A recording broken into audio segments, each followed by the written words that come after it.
Hello everyone. In 2013, the Supreme Court of Kenya pronounced itself in a landmark ruling to deal with presidential election petitions that occur after every election.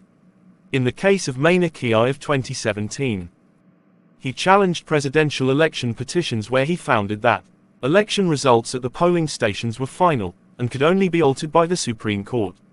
Again in 2017, a judgment was delivered by Court of Appeal for the case of IEBC versus Maina Kiai and 5 others whereby it affirmed a ruling that had previously been made by the High Court. The context in the Maina Kiai case where the IEBC chairman ignored the results from the polling station was revoked and had the results from the polling station being final.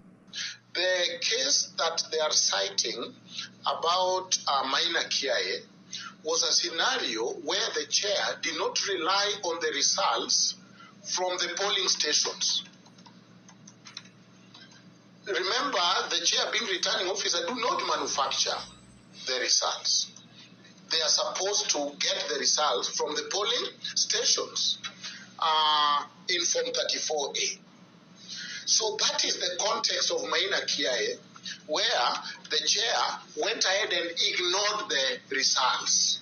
And that is where Maina Kiai is saying, remember it is Maina Kiai, and even laymen now knows Maina Kiai as the case that was saying that results are final at the polling station. At least that has become a chorus, isn't it?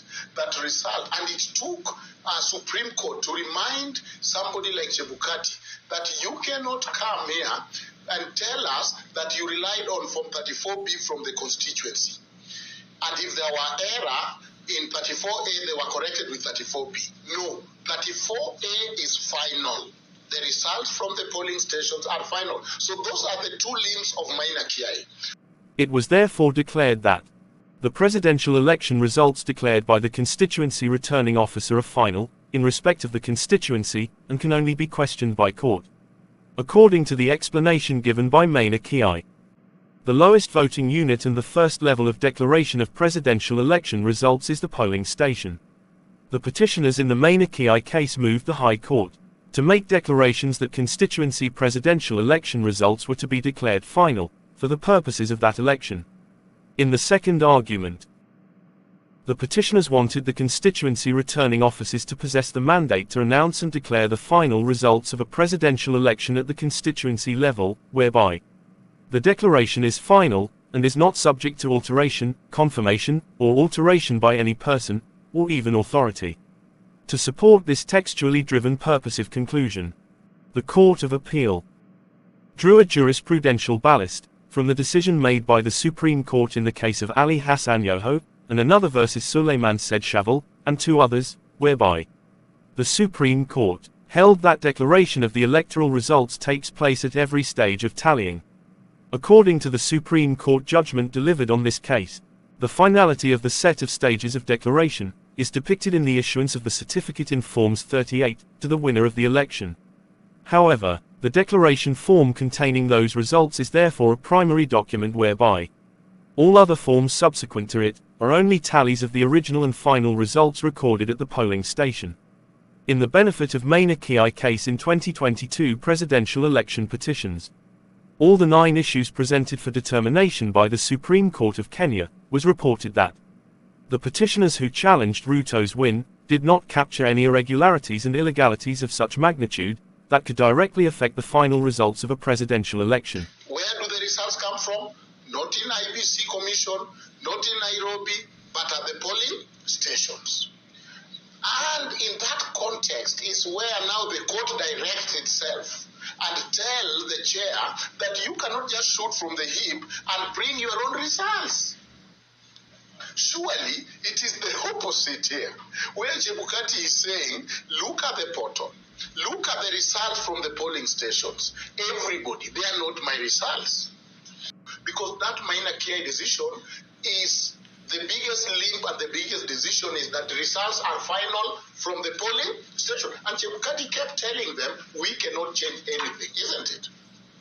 That here in Bomas, we cannot change. Unless it's just not the error, go to Supreme Court. Why? Because the results were final from the polling stations. So they are not Chebukati's results. They are not the chair's results. They are the people results. That is what Maina Kiai contribution is. And in dictum is not even part of the ruling.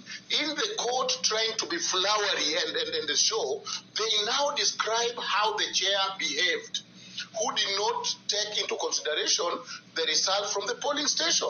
And they are saying you became a lone ranger and a master in Maina Kiai. Surely, that is not even part of the ruling. It is simply something that was describing what was happening in ignoring the result from polling station. Initially, according to the view of the Attorney General, the language of Article 138(3)(c) was plain frankly that, after the counting of the votes in a presidential election at the polling station, only the appellant was empowered to tally and verify the count and declare the result. The chairperson of the appellant is the only person authorized to conduct the presidential election, to verify the count, and declare the final result, whereby the High Court found that there was conflict and inconsistency between the constitutional mandate and the statutory provisions in question, when that was not actually the case. In his explanation, the Attorney General asserted that the alleged inconsistencies were illusory, and the High Court employed the proper and literal interpretation of both Articles 86 and 138 of the Constitution, whereby he maintained that those provisions addressed sequential steps that explain a chain of events and are not unrelated episodic events. According to his explanation, voting in all elections is regulated by Article 86, but the announcement declaration of the final result of the presidential election is regulated by Article 138 of the Constitution, alongside the Act. According to the ramifications of the Maina Kiai case, for electoral integrity in Kenya, the intervention by the High Court, and subsequently the Court of Appeal towards the view of Maina Kiai case was normatively justified given that, in a democratic system, courts are vested with the mandate to clear the channels of political change, and to ensure protection of minorities as envisaged in the Bill of Rights.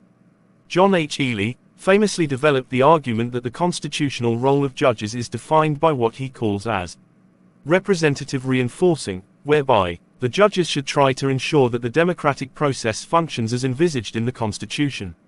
Again on the efforts to prevent malfunctions. The judiciary is ought to play an oversight role over the democratic process, by affirming the principles of the electoral system, and sealing possible loopholes for rigging elections. In conclusion, the Court of Appeal in the Maina Kiai case discharged its role to the rule of law evaluation by ensuring that the electoral laws and rules in place are not used to distort the electoral process, but are geared towards the realization of the constitutional aspiration of a free and fair electoral regime. Thank you and keep on subscribing.